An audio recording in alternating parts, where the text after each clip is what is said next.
वेगळं महत्त्व असल्याचं मानलं जात आहे आणि त्यामुळे दोन्ही बंधूंच्या युतीची एकीकडे चर्चा असतानाच आता उद्धव ठाकरे उद्घाटनासाठी आलेत।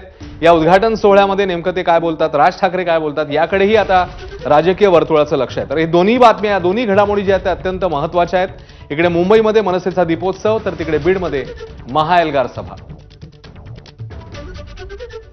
दुसरीकडे अजय माने आपले प्रतिनिधी शिवतीर्थ या राज ठाकरेंच्या निवासस्थानावरून पुन्हा एकदा आपल्यासोबत आहेत।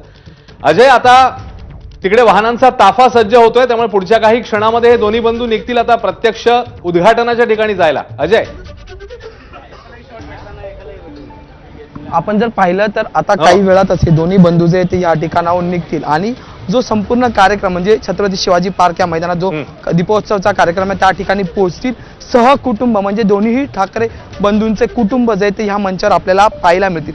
विशेष बाब म्हणजे की ज्या दीपोत्सवाला या आधी कलाकार, सिने अभिनेते उपस्थित होते, मागच्या वर्षी तर थेट देवेंद्र फडणवीस आणि एकनाथ शिंदे उपस्थित होते, त्या कार्यक्रमाला आज जे ते ज्या ठाकरे बंधूंच्या संभाव्य युतीच्या चर्चा राजकीय वर्तुळात रंगलेल्या आहेत ते बंधू एकत्र आपल्याला पाहायला मिळणार। त्यामुळे आणि तरुणांची मोठ्या प्रमाणात गर्दी जी आहे ती ह्या भागात होऊ लागलेली आणि काही वेळातच हा संपूर्ण ताफा जो आहे तो निघताना पाहायला मिळतील। आणखी एक बाब महत्त्वाची आज नमूद करायची म्हटली तर सततच्या ह्या युतीच्या चर्चा सुरू असताना आज नेमकं काय त्याच्यावर बोललं जाईल का, आज नेमके कुठले संकेत दिले जातील का, हे सुद्धा पाहणं तितकंच महत्त्वाचं ठरणार आहे। कारण की आपण जर पाहिलं तर ठाकरे नेहमी एका शैलीत बोलत असतात, एका वेगळ्या पद्धतीने त्यांची बाजू मांडत असतात आणि त्याच बाजू मांडताना आज नेमकं राज ठाकरे यांचं वक्तव्य काय असणार आहे, उद्धव ठाकरे यांचं वक्तव्य काय असणार आहे। कारण की शिवाजी पार्क हे मैदान ठाकरे कुटुंबासाठी, ठाकरे बंधूंसाठी एक महत्त्वाचा विषय नेहमी असतो। त्याचं कारण म्हणजे की आपण जर पाहिलं तर